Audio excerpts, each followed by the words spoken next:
down the main spine. Welcome to the I-495 Sports Podcast, taking sports across Long Island, from the bleachers to the broadcast. We break it down, we write it. I-495 Sports Podcast, from the shore to the skyline. If it happens on the island, you'll hear it on this drive time.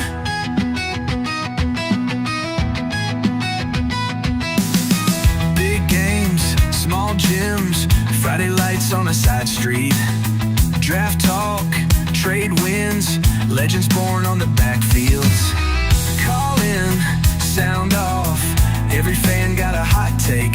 From the bay to the ballpark, we're live when your heart rate spikes. Welcome to the I-495 Sports Podcast, taking sports across Long Island, from the bleachers to the broadcast. We break it down, we write it. I-495 Sports Podcast, from the shore to the skyline. If it happens on the island, you'll hear it on this drive time. Start the car, hit play, we're your ticket every day. One road, one voice, Long Island makes some noise. Welcome to the I-495 Sports Podcast, taking sports across Long Island, from the bleachers to the broadcast. We break it down, we write it. I-495 Sports Podcast, from the shore to the skyline. If it happens on the island, you'll hear it on this drive time. Start the car, hit play, we're your ticket every day. Oh, yeah, yeah. Oh, yeah. One road, one voice, Long Island makes some noise. Welcome to the I-495 Sports Podcast, from the shore to the skyline. If it happens on the island, you'll hear it on this drive time. Start the car, hit play, we're your ticket every day. Oh yeah. One road, one voice, Long Island makes some noise. Hey, welcome. Number 4 of the I-495 Sports Podcast. I am your host, Chris Subdivisions Baldessano. What is happening? Boy, what a 24 hours in the New York sports showcase as the return of one Cody Bellinger. And that's where we're going to start tonight, folks. Cody Bellinger re-ups with the New York Yankees on a 5-year, $162.5 million contract. I have to be honest here. As Yankee fans, we were nervous. The entire offseason was kind of hinging on this re-signing or lack thereof. And as time went on, you got more nervous. Why was this being drawn out so long? Were there other teams involved? Of course, there was going to be. Now, the teams that most people thought were going to be were the big four. The Mets, the Blue Jays, the Dodgers, the Yankees. The Yankees came out early publicly saying that they made what they believed was a fair offer, that they were not going to go past, which I understand. And I think the offer was very fair. It is very fair for Bellinger. The Dodgers picking up Kyle Tucker kind of took them out of the mix. The Mets picking up Bo Bichette and just in the last 24 hours, Luis Robert Jr. from Chicago. You still kind of felt a little worried there because David Stearns was out there putting out high AAV contracts on the short term. Would they come and blow away the Yankee offer? And Toronto was looming. After losing Bo Bichette, would they come out with their riches and go over the top? So as a Yankee fan, as most know I am, I was nervous. I was definitely nervous that the Mets were going to swoop in, offer him twice the amount of money on a 3-year deal, which would be very enticing. This is Bellinger's prime years. He's going into this contract right now. He's 31. So you're going to get him pretty much at his peak. And the Mets have shown the willingness to go short-term, high AAV. And look, they poached Bichette from Philadelphia, as we mentioned on the last pod. We'll cross over to Queens in a second, or a little while. I'm relieved that Bichette is back.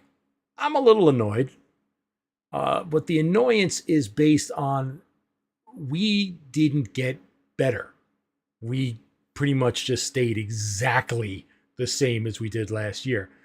So you can go into this saying, what was the Yankees offseason plans really? And it's pretty obvious.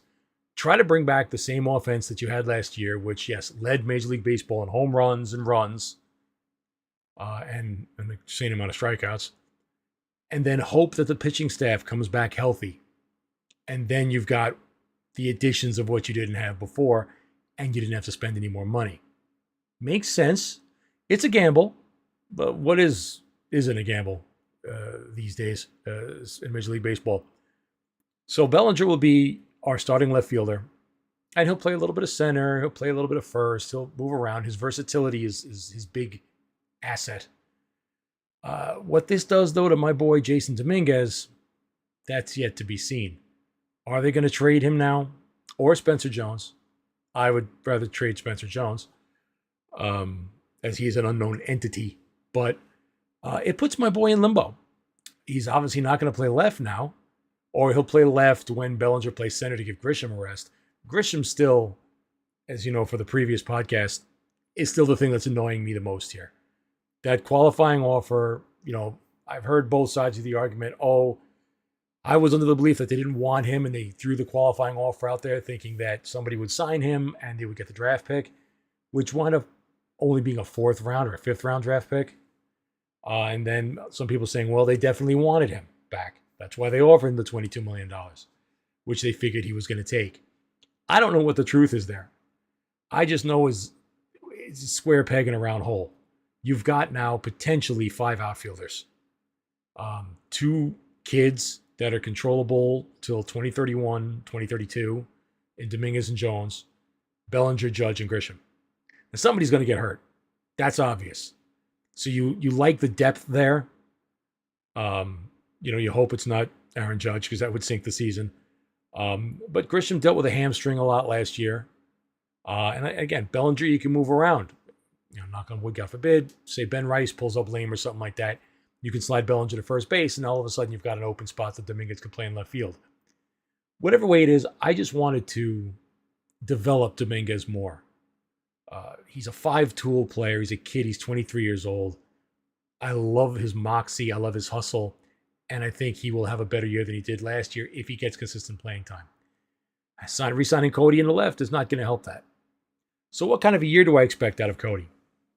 Well, he was very comfortable last year. And I'll tell you the moment that I believed he was coming back. The playoff game against Boston, when McMahon made that crazy over-the-railing catch at third base. The camera pans to Bellinger, who was also dealing with a leg issue. And he's hobbling in from left field. And he had the greatest smile on his face. I mean, a smile of pure enjoyment and joy in the moment of what was going on around him. That's when I said, yeah, he's coming back. This guy knows. He loves playing there. He loves the stadium. He hits well in the stadium. He loves the team. He's coming back. Now, as I said a couple minutes ago, I was nervous that I don't care how good your situation is. Somebody throws a bag of money at you, you're really considering it. So we move on. Where do we go from here? And that's one of the next things. What's next in our off? God, I love those transitions. What's next in our off season? Well, the starting staff is kind of okay right now. We've got some inning eaters. You've got healthy Max Fried, Cam Schlittler, Luis Heel, coming off of the injury last year and came back, and now hopefully he's back at full strength. You're going to have Cole and Rodon on the shelf. Cole probably until the beginning of June. Rodon probably sometime in late May, mid-May he comes back. And then you've got the inning eaters. You got Ryan Yarborough, who threw well for us last year. and Paul Blackburn, who will probably eat a couple innings here and there as a emergency starter. So the starting staff's all right. You also got the kid Weathers, who we picked up from Florida, who I'm very curious about. Supposedly he has really good stuff. Another lefty. So we're really loading up the stadium with lefties this year. But I want to see what he's got. He could be a valuable arm. The bullpen. We got problems in the bullpen. It is, from what was a strength of ours for so many years, now you've got pretty much 2 names, maybe 2.5, and the rest are just guesses. So if I look at the Yankee depth chart right now, let's bring it up on the screen here. I had it up here. Here it is. So from the relief staff, you have David Bednar closing. No problem there. Love him. He's going to be good. And then you're bringing back Camilo Doval, who was a closer also from San Francisco. So you got him as pretty much the 8th inning guy. You hope that he will come around and get more used to his surroundings. He's got good stuff. Reminds me of Sergio Romo a bit. Oddly enough, another former Giant. But you hope for better things out of him. After that, gets a little dicey. Fernando Cruz. Francisco. Got to put the glasses on. You loved him last year as a big strikeout guy. Comes in with that unhittable split finger. You're always dealing with some kind of injury with him. He throws so hard. He's what I call a max effort pitcher. Just like old Lance McCullers. Kind of a smaller guy, although Cruz is kind of bulky. They throw every pitch literally as hard as they can. Just 110% on the gun. Just as much as you can. And that's going to wind up with elbow issues, shoulder issues, forearm issues. It happens during the season. You have Tim Hill, the little lefty, underarm, side armor, whatever you want to, submariner, you want to call him. Better than you think he actually is. Gives up a lot of soft contact, but you get nervous every time he comes in. You don't know if that's the night he's just not going to have it, and his 85-mile-an-hour fastball is going to be smacked all over the place. But you know what? He's been pretty good, so I'll give him that. Now you got questions. Brent Hedrick. Okay. You got Yarborough, as I mentioned before. Caleb Ort, who was picked up. What was he before? Houston? He was in... Yes, Houston. Last year, 2-2, 489, 46 innings, 35 hits. Struck out 49 or 46 innings, was good. A whip of 1.35. He's an arm, throws hard. The Yankees love hard throwers in the pen. You also have Paul Blackburn there. And then you have the Enigma, which is the Rule 5 draft that we picked up. Cade Winquest. I'm very curious about this kid. Hasn't pitched above AA. Supposedly throws triple digits. The Yankees are trying to mimic what happened when they lost Garrett Whitlock to Boston in the Rule 5 draft, and Whitlock was just unhittable for that first year. Kind of fell back to earth since, but maybe you get something with this kid. It's low risk. He comes up, you struggle. If he's not on the 40-man all year, he's got to go back to Houston, or wherever they got him from. I forgot where they got him from. So it costs you nothing. So I think we've got to reach out a little bit. Find at least another arm. The problem with middle relievers is that you never know what you're going to get. Somebody who's had a 150 ERA last year can all of a sudden turn in a 5 ERA. Hello, Devin Williams. So you really never know what you're going to get when you try to pick up a reliever on the free agent market or a trade, whatever. They just bounce from year to year. You never really never know what you're going to get with that. Overall, the Yankees depth chart, if we look at what else they could possibly do in the offseason, catching, for some reason on the MLB depth chart, they list Ben Rice as the backup catcher and not J.C. Escara, but that's incorrect. J.C. Escara does have a 1-year contract for $820,000 going into 2026, so he will be your backup catcher. Rice will be your third stringer, really, emergency catcher if you need. I think they're really going to concentrate on him playing first base as much as possible, which makes you wonder, is there room there? Are they possibly thinking of bringing back Paul Goldschmidt? They signed, what's that guy that they picked up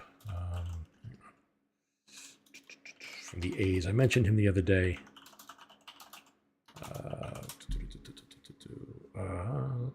Seth Brown.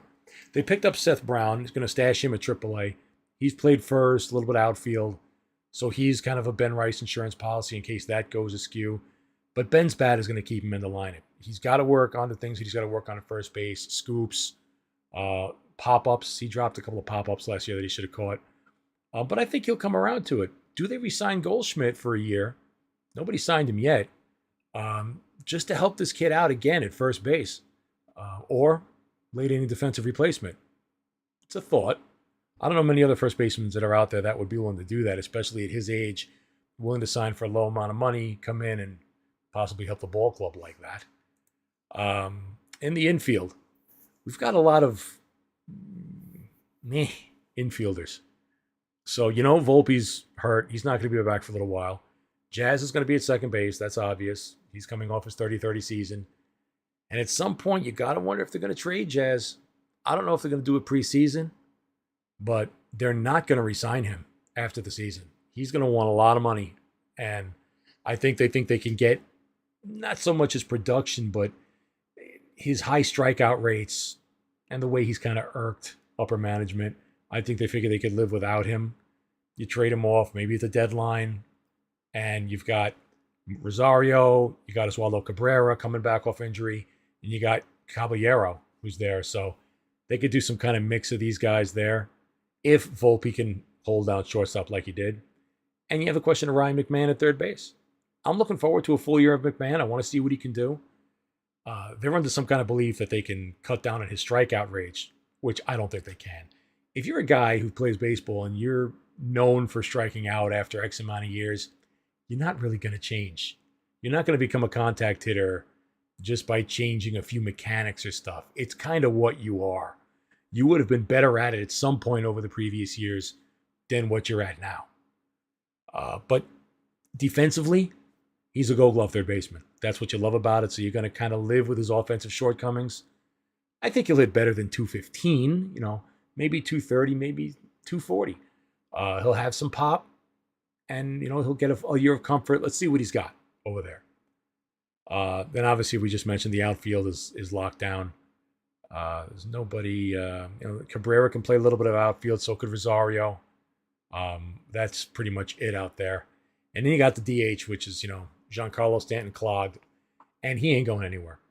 He needs 48 more home runs, I believe, 48 or 47 to reach 500. That's the Yankees' ticket selling point. Probably next year, which is the last year of his contract, they're going to buy him out. He's got a $10 million buyout on his contract in 3 years if he gets to 500. If he doesn't, and let's say he's sitting on 495 or something like that, I can see them re-upping him for the tickets for everybody come watch Stanton hit 500. There aren't many 500 home run hitters left in Major League Baseball. So it's kind of a dying breed. And that will for surely get him in the Hall of Fame as a Yankee. So they're gonna want that. So that's the state of the Yankees right now. We're gonna look forward to see what else they do. I don't see them bringing in any other star players as far as Peralta from Milwaukee. We're gonna talk about him in a minute because there is a little bit of breaking news that we are watching the Twitterverse. I don't see them bringing in anybody like that. They have some kids that are coming back too. Oh, Will Warren. I forgot to mention Will Warren in the starting staff. He's going to be there. And they also have Chase Hampton coming back off of his injury. He's only thrown like 40 innings in the last 3 years. And he's one of their top pitching prospects. You'd like to see him come back and at least get some innings in at AAA, coming back from his Tommy John surgery. So while we're talking about that, there's something I want to do on the weekend because we're going to have a snowpocalypse here. And we're going to do a full show dedicated to the Major League Baseball Hall of Fame and why I will never step foot in that building again until the sheer atrocity of Donald Arthur Mattingly not being enshrined there and Keith Hernandez not being there. The hall has become a sham. I'm not going to get into everything right now. I just want to give a precursor to what we're going to discuss on this particular pod. My strong beliefs that Donnie Baseball belongs in the Hall of Fame, not just for his statistics, not just for his fielding, but you may never in our generation find a greater statesman of the game who did things the right way, was a family man, who retired from Major League Baseball to be with his family, his growing sons, his son now, Preston, who's the general manager of the Philadelphia Phillies. You just don't hear about that. He never got into trouble. He was such my generation's Mantle, put it that way. He was my generation's Mickey Mantle. And I will never go to Cooperstown again until the day that they announce that he's going to be in. Then I'll go there with a caravan to celebrate it. So that's something that we want to talk about on the weekend. Let's do a little shift here, and let's talk about what happened in Queens today. Got to start giving David Stearns a little bit of credit here. For as much as he's, set the TNT to the team, today they introduced Bo Bichette. I did not watch the press conference, but they also traded for their center fielder in Luis Robert Jr. from Chicago. And this was known for some time. It was always in the rumor mill that they were looking hard at him. My feelings on both, I mentioned it a little bit the other day on Bo Bichette. I think he's a great pickup. He's a great bat. He's a gamer. You question what the defense is going to be like at third base. You question the defense at first base. That's going to kind of make it fun to watch. But there is no question about the defense of Luis Robert Jr. at center field. He's one of... what's happening? That's my phone going off saying, there's something you should look at. It might be the Knicks net game. Nope, here we go. It just happened. We got breaking news, ladies and gentlemen. The New York Mets have picked up and acquired, according to Jeff Passan of ESPN, Peralta from the Brewers. The Mets have their ace. This is a big pickup. This is a monster pickup for the Mets. Going to see what they gave up here. He is in the final year of his deal, so this is a pure rental. There's no way he's going to re-sign with the Mets, but they needed a starter, and they got the best available starter on the market. Let's see. This is... the Mets have given up a lot. Okay. Top prospects, Jet Williams is going to Milwaukee, and top prospect Brandon Sproat is going to the Brewers, as well as right-hander Tobias Myers is going to the Mets with Peralta. So it's a 2-for-2 deal. So for a rental, the Mets have really opened up the minors and sent two of their top prospects. I think Sproat, in my mind, was better than Jonah Tong. I think he was more MLB ready. Tong might be better in the long run. But humongous deal for the Mets. I congratulate the Mets and David Stearns, at which, let's be real here, David Stearns, the former GM in Milwaukee, he had a little bit of an in there. He had the numbers to call to say, look, let's work this thing out. You know what I did for you guys there. Let's do something. But regardless, huge pickup for the Mets.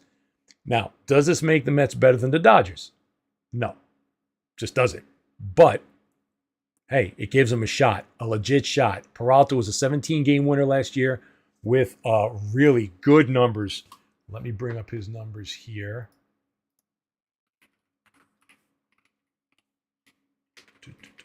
Last year with the Brewers, 17-6 with a 2.70 ERA, 33 games started, a whip of 1.08. That is ace stuff, ladies and gentlemen. How many Ks? 176 innings, which is the most he's ever thrown. He's had 3 straight years of at least 30 starts, 165 innings, 173 innings, 176 innings. In 176 innings, he only gave up 124 hits. That's elite. It struck out 204. He has struck out at least 200 batters for 3 straight years. This is a major pickup for the Mets for this year. Now, will David Stearns try to work during the year to see if they could sign him long-term? I would imagine he's going to do everything he can. But I think Peralta also knows he's going to become a free agent at the end of next year. He will once again be the top free agent on the market. Granted, he wasn't a free agent this year, it was a trade. There's no way he's not going to free agency after the season, because then he can pick where he wants to go and he will get a Garrett Cole type contract, if not better, because he is only going to be 30 years old this year. So you got him right in his prime. But huge pickup for the Mets. That's huge news right here on the I-495. Look at that. See, I bring good things to Met fans. In fact, I can hear Evan jumping up and down in joy right now. He's at the Knicks-Nets game. So, yeah, I'm sure he's having a hoot of a time now. So, wow. Breaking news there. Boy, I got to get a breaking news thing here. So, again, now you've got Bichette in the fold. You've got Luis Robert in the fold. You've got Peralta in the fold. You picked up Weaver and you picked up Devin Williams. That's a hell of a turnaround for the Mets. You know, they're going to be very interesting to watch. And if I'm Atlanta and I'm Philadelphia, I'm nervous now. You know, before you might have joked a little bit, but how joking was Philly when the Mets poached Bichette from them? Ooh. Wow, very interesting. So the Mets starting staff, you have Senga, you have Peterson, obviously Peralta. You have the kid. Oh my God, I forgot his name. Oh my God, the great kid. What's his name? Nolan McLean. And I don't know who's. And you've got Manaea. That's a pretty damn good starting five there. It really is. That can go up against really anybody. These guys on the Mets can have stellar seasons out of nowhere. You get Manaea back of 2 years ago. And again, that is always asking a lot because he's hurt. And you're asking people to pitch like they pitched in the past is always a goofy thing. But if you get these guys, look at Peterson. On any given night, Peterson can go out there and throw 7 shutout innings. He's done it before, done it multiple times. He can then go out and throw 3 innings and give up 8 runs. But now with Peralta, very big. The Mets now will, I'm sure, turn to shore up the bullpen after losing a couple arms there. And again, Weaver and Devin Williams is kind of an unknown. But, wow, good times in Queens. Good times in Queens. I just want to say a little bit on a moment about Coach John Harbaugh of the Giants. Had his press conference the other day. Evan and Tiki did a great job asking questions. They were right there in the bubble of the New York Giants practice facility. Just my thoughts on Harbaugh. I love his moxie. This is a true football guy. He's a guy you want coaching your team. He lives and breathes football. It seems like 24/7, 365. This guy's drawing up plays in his head. It's going to give us really something to watch in 26. Are the Giants going to be a playoff team? That's kind of a question that's been thrown around a lot. I don't have expectations for that next year, but I just know that they're going to be more competitive. They've got some really solid players on the roster. Roster. I would say roster. And they got that number 5 draft pick. So I think they're going to be better. I think they could win 8-9 games. Especially in an NFC East, which is just a disaster area. It's a dumpster fire. I welcome the guy. Can't wait to see him on the coaching on the sidelines. And we finally get some juice, coming back for a football Sunday. I haven't had a football Sunday in a couple of years where we make the bowl of chili. We get the Dorito chips, you get the soda, whatever going. You're on the couch, and you got the 85-incher in front of you, and you're just like, I'm going to watch some foosball. I love that. I yearn for that. We're going to get that back. So that's pretty exciting times. I'll touch really quickly on the game that's going on right now. The Knicks are playing the Nets at Madison Square Garden. Let me see. Is the game over? I'm watching highlights right now. Last I checked, the Knicks were up by about 710. It was pretty ugly there. Yeah. Oh, my Lord. This is the largest margin of victory in Knicks history. They won by 54.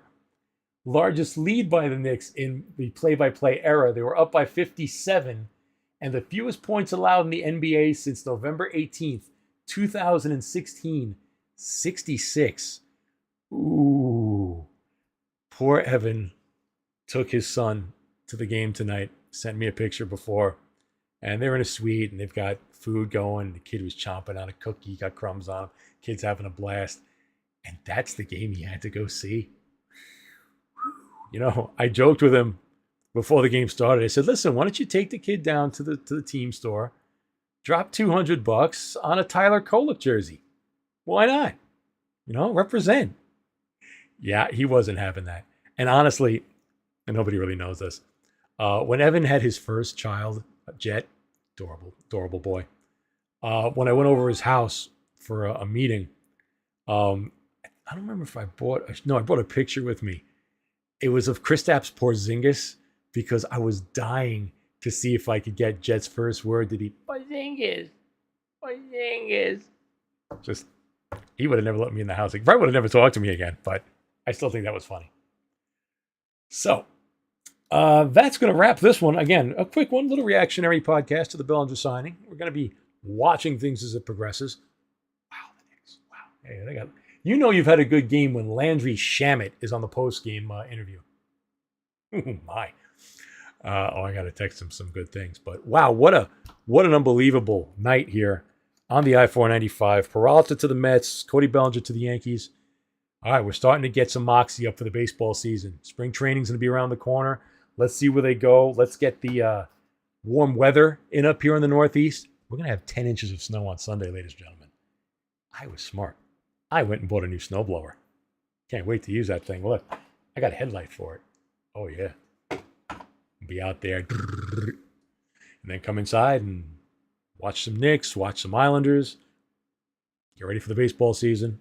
Let's do this. All right, ladies and gentlemen. I will catch you all on the flip. May have a guest on the next pod. I'm going to ask a few people around, see if they want to come on. Since everybody's going to be snowed in this weekend, it would be a good time to do it. I'll ask Uncle Gino, see what he's doing. And I will see you all again shortly. So enjoy that music. Don't you love that music? Man, I listen to this music all day. It's great. So I'll see you again on the next I-495. Go Yanks, go Knicks, go Islanders. First Rangers next week. I'll be there. I'll see you all later.